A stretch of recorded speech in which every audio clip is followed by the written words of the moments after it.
Hello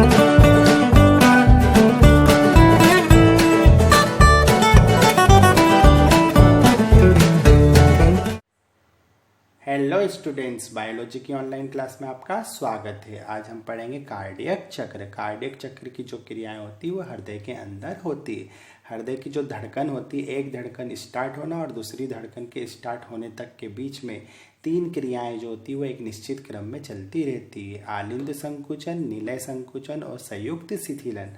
cardiac चक्र की जो एक धड़कन होती है वो 0.8 सेकेंड की होती है। अगर 0.8 सेकेंड को हम 60 से मल्टीप्लाई कर दें तो 1 मिनट में हमारा हृदय जो होता है 72 बार धड़कता है। आलिंद संकुचन, हृदय के ऊपरी कोश जो होते हैं वो संकुचित होते हैं, उसमें 0.1 सेकेंड का समय लगता है। उसके बाद हृदय के निचले कोश संकुचित होते हैं जिसमें 0.3 सेकेंड लगता है और फिर ये कोश वापस से अपनी पुरानी स्थिति में लौट के आते हैं जिसे संयुक्त शिथिलन कहते हैं। इसमें 0.4 सेकेंड का समय लगता है। इसे ब्लड रिसीविंग पीरियड भी कहते हैं क्योंकि इसी दौरान हृदय जो रहता है वो महाशिराओं से रक्त को ग्रहण करता है। तो चलिए शुरू करते हैं। तो हमने ये समझा कि कार्डियक चक्र के अंतर्गत 3 क्रियाएं लगातार एक निश्चित क्रम में चलती रहती जिसे हृदय चक्र या कार्डियक चक्र कहते हैं। आलिंद संकुचन, सेकेंड निलय संकुचन और थर्ड होता है संयुक्त शिथिलन। आलिंद संकुचन क्या होता है? ये जो आलिंद होते हैं ऊपर वाले भाग, आलिंदों के संकुचन को क्या कहते हैं? आलिंद संकुचन कहते हैं। जब आलिंद संकुचित होता है तो क्या होता है कि जो महाशिराएं होती इनके कपाट जो होते हैं बंद हो जाते हैं, जैसे हेवर्सिन कपाट और यूस्टेकियन कपाट जो होते हैं वो बंद हो जाते हैं, जबकि बाइस्पिड कपाट और ट्राइस्पिड कपाट खुल जाते हैं। इन कपाटों के खुलने के कारण क्या होता है, यहाँ पे जो आलिंदों में रक्त होता है वो निलय की तरफ आता है, जबकि उसका रिवर्स नहीं जा सकता क्योंकि यहाँ के जो कपाट होते हैं वो बंद हो जाते हैं जिससे ब्लड विपरीत दिशा में नहीं जाता। इसके अलावा एक और रीज़न होता है कि यहाँ पे ऑलरेडी ब्लड भरा होता है, इसलिए भी ब्लड पीछे नहीं आता है। तो हमने क्या समझा कि आलिंदों के जो संकुचन को आलिंद संकुचन कहते हैं। आलिंदों के संकुचन के समय क्या होता है, महाशिरा के कपाट बंद हो जाते हैं, जबकि आलिंद निलय कपाट जिन्हें एवी कपाट बोलते हैं वो क्या हो जाते हैं, खुल जाते हैं, जिससे आलिंदों में भरा रक्त जो होता है वो निलय के अंदर आ जाता है। तो आलिंद संकुचन में क्या हुआ कि महाशिरा के जो कपाट होते हैं, महाशिरा कपाट वो बंद हो जाते हैं, जबकि एवी कपाट जो होते हैं वो खुल जाते हैं और आलिंद से जो रक्त होता है, आलिंद से रक्त जो होता है वो निलय में आ जाता है। इस कंडीशन के दौरान क्या होता है, आलिंद का जो संकुचन होता है, आलिंद संकुचन वो होता है 0.1 सेकेंड का, जबकि इसका शिथिलन जो होता है वो होता है 0.7 सेकेंड का। सेकेंड स्टेप होती है निलय संकुचन। निलयों के संकुचन को निलय संकुचन कहते हैं। निलय संकुचन कैसे होते हैं, जब ऐसे नोड से आवेग आते हैं तो आलिंद संकुचित होते हैं और ऐसे नोड के आवेग जब एवी नोड से टकराते तो हिस बंडल के माध्यम से वो निलय तक पहुंच जाते हैं, तब निलय का भी संकुचन होता है। और जब निलयों का संकुचन होता है तो क्या होता है कि जो ये एवी कपाट आलिंद संकुचन में खुले थे वो एवी कपाट क्या हो जाते हैं, बंद हो जाते हैं। तो यहाँ पे लिख देते हैं एवी कपाट, इधर लिख देते हैं एवी कपाट जो होते हैं वो बंद हो जाते हैं और जैसे एवी कपाट बंद होते हैं तो हृदय की प्रथम ध्वनि लब उत्पन्न होती है, जिसको प्रथम हृदयक ध्वनि कहते हैं। अब एवी कपाट बंद हो जाते हैं, लेकिन इसी समय क्या होता है, अर्धचंद्राकार कपाट जो महाधमनियों में वो खुल जाते हैं।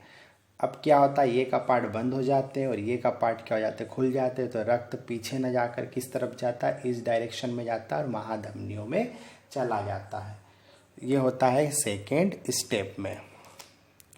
अब इसमें क्या होता है, जो निलय संकुचन हुआ था, निलय संकुचन का जो समय होता है वो होता है 0.3 सेकेंड का, जबकि निलय का जो शिथिलन उस समय होता है, निलय शिथिलन समय होता है 0.5 सेकेंड का। थर्ड स्टेप होती है संयुक्त शिथिलन। संयुक्त शिथिलन अवस्था में क्या होता है कि आलिंद और निलय फिर से अपनी पुरानी अवस्था में आते हैं। वैसे तो निलय का शिथिलन आलिंद संकुचन के बाद ही शुरू हो जाता है, पर इस स्टेज में क्या होता है, दोनों में शिथिलन अवस्था चलती रहती है। पर मेन रूप से इसमें नीले का शिथिलन होता है, इसलिए इसे किसी किसी बुक में संयुक्त शिथिलन की जगह नीले शिथिलन भी लिखा हुआ मिलेगा। तो संयुक्त शिथिलन में क्या होता है, आलिंद और निलय शिथिल अवस्था में आते हैं। इस दौरान क्या होता है कि जो इसमें अर्धचंद्राकार कपाट खुले थे नीले संकुचन के समय, इसमें जो होता है अर्धचंद्राकार कपाट बंद हो जाते हैं, और अर्धचंद्राकार कपाट जैसे ही बंद होते हैं यहाँ पे एक डप ध्वनि उत्पन्न होती है। ये डप ध्वनि को हृदय की सेकेंड ध्वनि कहते हैं। तो हृदय कैसा धड़कता हमारा, लप डप लप डप लप डप, ना कि धक धक धक धक। ठीक है, उसके बाद में क्या होता है, संयुक्त शिथिलन अवस्था जो होती है उसमें क्या होता है, रक्त आलिंद में भरना शुरू होता है, और ये अवस्था होती है 0.4 सेकेंड की। तो हमारे हृदय की जो ब्लड ग्रहण करने की जो पीरियड होता है, मतलब ब्लड रिसीविंग पीरियड, वो होता है 0.4 सेकेंड का। इतने समय के लिए क्या होता है, रक्त जो होता है हृदय में भरना शुरू होता है।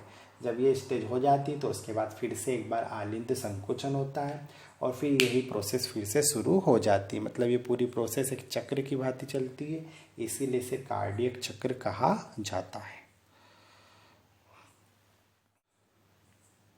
तो अब हमें क्वेश्चन आता है कि कार्डियक चक्र किसे कहते हैं और इसका वर्णन कीजिए। तो हम 11th क्लास में से कैसे लिखेंगे, हम लिखेंगे कि हृदय की जो क्रियाविधि होती है वो 3 चरणों में, या उसमें 3 क्रियाएं जो होती लगातार एक निश्चित क्रम में चलती रहती, जिसे कार्डियक चक्र कहते हैं। कार्डियक चक्र जो होता है वो 0.8 सेकेंड का होता है। पहला आलिंद संकुचन, तो लिखेंगे आलिंदों के संकुचन को आलिंद संकुचन कहते हैं। आलिंदों के संकुचन से क्या होता है कि जो महाशिरा के कपाट होते बंद हो जाते हैं, जबकि आलिंद नीले कपाट खुल जाते, जिससे आलिंदों में भरा रक्त नीले में पहुंच जाता है। यह अवस्था 0.1 सेकेंड की होती है। सेकेंड स्टेप लिखेंगे निलय संकुचन, तो लिखेंगे कि निलयों के संकुचन को निलय संकुचन कहते हैं। निलय संकुचन के कारण क्या होता है कि आलिंद नीले कपाट बंद हो जाते, जिससे प्रथम हृदय ध्वनि लब उत्पन्न होती है, जबकि अर्धचंद्राकार कपाट खुल जाते हैं और नीलयों में भरा रक्त महाधमनियों में चला जाता है। यह अवस्था 0.3 सेकेंड की होती है। थर्ड स्टेज लिखेंगे संयुक्त शिथिलन। आलिंदों और निलयों की फिर से पुरानी अवस्था में आने को निलय संयुक्त शिथिलन कहते हैं। यह अवस्था 0.4 सेकेंड की होती है। इस दौरान अर्धचंद्राकार कपाट बंद हो जाते, जिससे द्वितीय हृदय ध्वनि डप ध्वनि उत्पन्न होती है। इस दौरान क्या होता है कि आलिंदों में महाशिराओं के द्वारा फिर से रक्त भरने लगता है।